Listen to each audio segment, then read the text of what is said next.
BRS నాయకులపై నమోదైన కేసులను వెంటనే ఎత్తివేయాలని నాగర్ కర్నూలు జిల్లాలో రాస్తారోకో చేపట్టారు బీఆర్ఎస్ నాయకులు. మహబూబ్ నగర్ చౌరస్తాలో జాతీయ రహదారిపై పార్టీ శ్రేణులు పెద్ద ఎత్తున ఆందోళనకు దిగారు. నిరసనలో మున్సిపల్ మాజీ చైర్మన్ ఎడ్మా సత్యం, బీఆర్ఎస్ నాయకుడు విజయ్ గౌడ్ సహా పలువురు నాయకులు, కార్యకర్తలు పాల్గొన్నారు. ఆమనగల్ మున్సిపాలిటీలో బీఆర్ఎస్ తరపున మెజార్టీ కౌన్సిలర్లు గెలిచినప్పటికీ కాంగ్రెస్ అక్రమ రాజకీయాలకు తెరదించిందని ఆగ్రహం వ్యక్తం చేశారు. ప్రజాస్వామ్యాన్ని దెబ్బతీసి బీఆర్ఎస్ కౌన్సిలర్లను కాంగ్రెస్ పార్టీలో చేర్చి చైర్మన్ పదవి కట్టబెట్టారని ఆరోపించారు.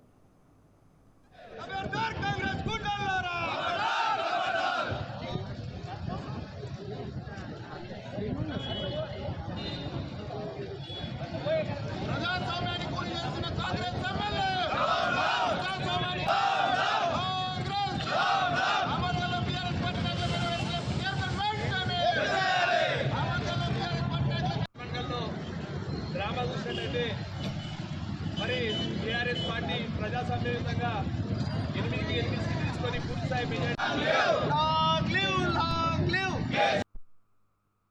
చేసి మీ పార్టీలో చేంజ్ చేసుకొని చైర్మన్ ఎట్లా చేస్తారు? మరి మండలంలో డ్రామా చూసినట్టయితే మరి టీఆర్ఎస్ పార్టీ ప్రజాస్వామ్యంగా 8 సీట్లు తీసుకొని పూర్తి స్థాయి